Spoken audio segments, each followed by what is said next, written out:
ফ্রান্সের সবচেয়ে নামী এবং রাজকীয় ওয়াইনের একটি চুমুক কীভাবে রাতারাতি এক লোভী ব্যবসার জন্য যন্ত্রণাদায়ক অলৌকিক বিষয়ে পরিণত হয়েছিল তা জানতে আজকে এই ভিডিওটি দেখতে থাকুন। আজ থেকে শত শত বছর আগে ফ্রান্সের এক পাহাড়ি গ্রামে বাস করতেন বৃদ্ধ পিয়েরে।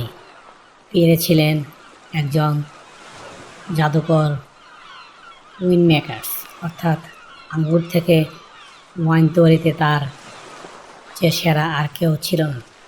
তার ছোট্ট আঙ্গুর ক্ষেতের ফসল ছিল অসাধারণ, আর তার তৈরি ওয়াইন ফ্রান্সের চড়া দামে বিক্রি হতো। পিয়েরে বিশ্বাস করতেন আঙ্গুর গাছগুলো হলো জীবন্ত সন্তানের মতো।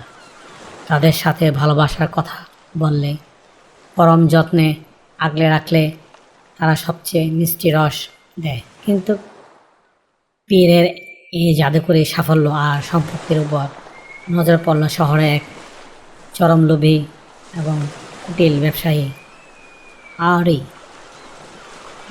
আরই চক্রান্ত করে জাল দলিলের মাধ্যমে রাতারাতি পিয়েরের সেই ভালোবাসার আঙ্গুর ক্ষেত দখল করে নিল।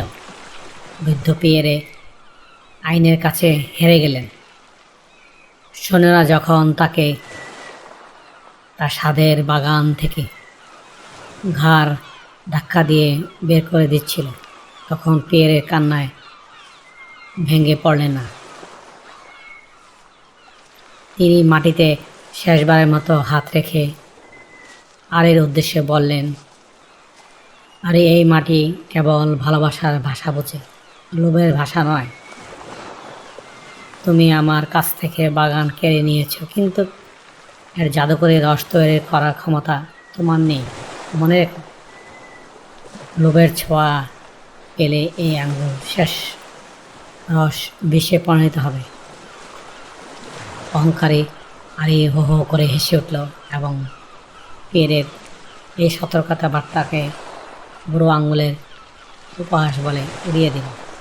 বাগান পাওয়ার পর আরই আঙ্গুর গাছগুলিকে মেশিনের মতো ব্যবহার করতে শুরু করলো। সে রাতারাতি ধনী হওয়ার জন্য কৃত্রিম উপায়ে প্রচুর ফলন করল এবং সেই আঙ্গুর দিয়ে তৈরি করলো তার প্রথম ব্যাচের ওয়াইন। এই ওয়াইন বিক্রি করে সে কোটিপতি হওয়ার স্বপ্ন দেখছিল। ওয়াইনের গুণগত মান পরীক্ষার জন্য আরই ফ্রান্সের নামি দামি ধনী আর পার্কিদের নিয়ে একটি রাজকীয় ভোজের আয়োজন করল। অহংকারে বুক ফুলিয়ে আরই সবার সামনে নিজের গ্লাসে সেই গাঢ় লাল ওয়াইন ঢালল। তারপর বিজয়ের হাসিমুখে প্রথম চুমুকটি দিল। কিন্তু চুমুক দেওয়া মাত্রই আরের চোখের মনে স্থির হয়ে গেল। ওয়াইনের সেই পরিচিত মিষ্টি সুবাস এক মুহূর্তের পচা লাশের গন্ধে রূপ নিল। তার মনে হলো যে কোনো আঙ্গুরের রস নয়, বরং ফুটন্ত তপ্ত তরল সীসা গিলে ফেলেছে। বিষাক্ত এই যন্ত্রণায় আড়ি মেঝেতে লুটিয়ে পড়ল। তার মুখ নীল হয়ে গেল। আশ্চর্য বিষয়, ল্যাব টেস্টে কোনো রাসায়নিক বিষ পাওয়া যায়নি। এটা ছিল মাটির দেওয়া অলৌকিক বিষ, যা কেবল লোভী মানুষের জন্যে কার্যকর হতো। আরির সেই ভয়ানক মৃত্যুর পর সেই আঙ্গুর খেতে চিরতরে অভিশপ্ত বলে পরিচিত রইল। রাতারাতি বাগানের সমস্ত গাছ শুকিয়ে কালো হয়ে গেল, আর কেউ কখনো সেই মাটিতে আঙ্গুর ফলাতে পারেনি। ফ্রান্সের এই প্রাচীন লোকগাথা আমাদের এক চিরন্তন সত্য মনে করে দেয়।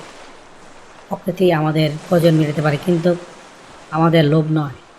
যখন মানুষ তার অতি লোভে পরে প্রকৃতির উপর জোর খাটাতে চায়, তখনই প্রকৃতির সবচেয়ে মিষ্টি উপহারটি মানুষের জন্য সবচেয়ে বড় বিষে পরিণত হয়। হ্যালো বন্ধুরা, গল্পটি আপনাদের কেমন লাগলো? আর এই পরিণতি কি ঠিক ছিল? কমেন্টস করে আমাদের জানান। ভিডিওটি ভালো লাগলে লাইক এবং এমন চমৎকার শব্দাত্মক লোককাহিনী ও রহস্যের গল্প শুনতে আমাদের চ্যানেলটি এখনই সাবস্ক্রাইব করুন। ধন্যবাদ। Thank you for watching. Please subscribe.